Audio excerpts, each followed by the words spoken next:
The southern city of Ningbo is rocked by protest.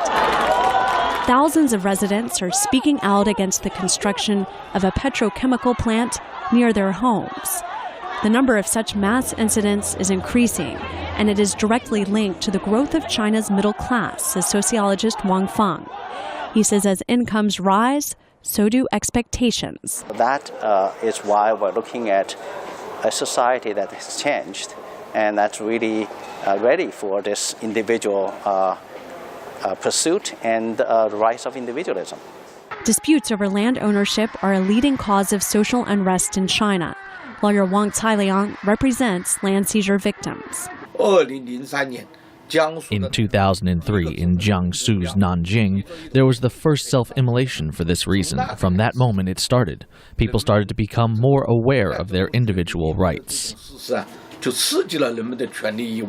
Wang meets with those who have had their land taken away by the government and developers. He says he's not surprised the number of protests is increasing. Think about it. In a household, when a house gets demolished and they do not reach an agreement for compensation, at that point all the people around this household, the neighbors, the co-workers and family, they all feel a sense of humiliation. When this sense gets to a certain point, they actually gather together, and that can get to a point of eruption. Discontent over corruption and taxes is another major issue.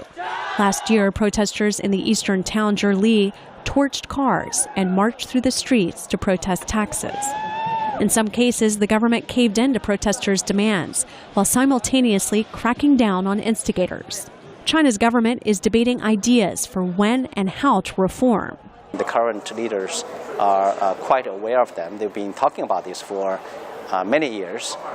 They're just not being done. So I think for the next leaders, they need to come in to really to implement these bold reforms. Otherwise, time is running out. Delayed reforms can carry cost for China's leadership.